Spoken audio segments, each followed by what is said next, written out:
You've mentioned that it's okay if your team makes mistakes, provided the effort is there. How would you assess the effort tonight? I think the effort for the most part was there. I thought we got a little demoralized in the second half. We battled in the first half, came back from a big deficit early, and then third quarter, we started to get blown out, and I could see some heads hanging. But the guys at the end, closed the game, playing hard, and that's what we're going to have to stay on them about. Just the young guys on a night like tonight, which is going to happen again. I mean, this is not not a one-off. This is the reality. There's going to be nights like this year. So you got to play through it, and you got to keep fighting and keep getting better, and that's the plan. Did Looney re-aggravate his same hamstring injury? That's my understanding. Was that there was some tightness? Is that?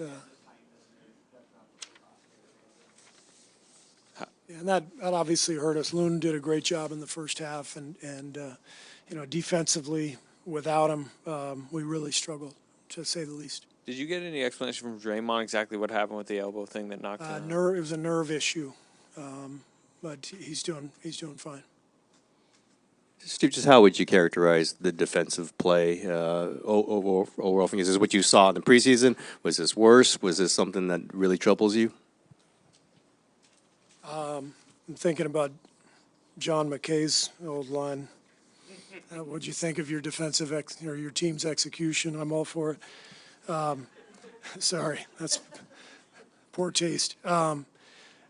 This was bad, but give the Clippers credit. They've got a hell of a team over there, and they showed that Tuesday night, and they came in here and knocked down everything. But when you have as many young guys as we do, there's going to be a lot of situational stuff that they haven't seen and they don't recognize. And so we're going to come in tomorrow, watch a lot of film, and there's going to be some growing pains like tonight. But we've got to fight through it, and we've got to teach these young guys and help them grow, help them learn, and just try to get better as we go forward.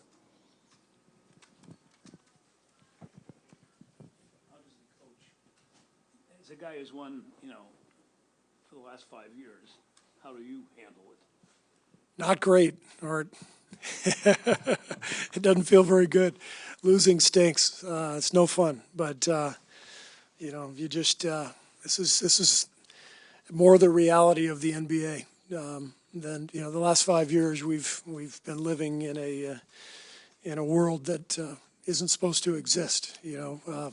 5 years that basically was record-wise, I believe, the best stretch if anybody's ever had over 5 years. So this is reality. Nine guys, 23 or younger, and we're starting over in many respects. So we've got to be patient, and we got to fight, and we got to continue to teach as a staff, and the players have to continue to absorb and learn, and we'll get better. I know that. Coach, what did you think about Jacob Evans' night? Was he kind of a silver lining to? Jacob played well. He knocked down some shots, and you can see the experience of Jacob. Of having a year under his belt, he just looked a lot more comfortable out there than he did a year ago. And I thought he played well, did a good job. But obviously, in a game like that, nothing really stands out. I got blown out, so it's tough to talk about individual performances. Steve, what happened on the last time out there? So you didn't have any. I instinctively just take a timeout whenever we give up a over-the-top transition basket. If we let somebody behind us, it's an automatic timeout. And I actually thought we had one left, and so as soon as I called it, Drew Yoder was like, "Coach, we don't have any more left." It didn't matter. It was. I wanted to get D'Lo out of the game too. The game was over, but yeah, it was. I'd be lying if I said I knew that that we didn't have any left. I thought we had one left, but that's the way it goes. Steve, to fall so far behind right out of the gates, I know that's the first quarter, but to plug away at that, is that hard too? And I mean, when they come out like that? I mean, yeah, but we did. You know, our guys battled back. I think it was 14-0, and then our guys battled back. We got right back in the game. So it's a good sign. Steve, what have you talked to? Who have you leaned on in terms of coaching a young team like this? It's obviously very different than the experience you've had previously in the last 5 years here. You got advice from Pop or any Well, of your Mike other mentors? Brown. Mike Brown has been here before. You know, he coached some really young Cleveland teams, and so he's given me some advice. Ron Adams as well. Those guys have seen everything in the NBA, and so it's helpful to have a great staff. And the rest of us who have just been here the last 5 years, we're learning. So we got to take our lumps and keep pushing forward. It's not easy, but it's one game, and we got to move on.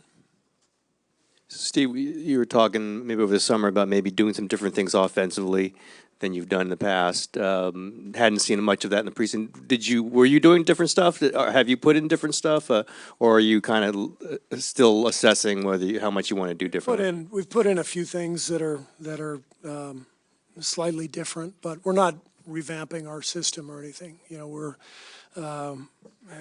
still running a lot of the same stuff that we've run.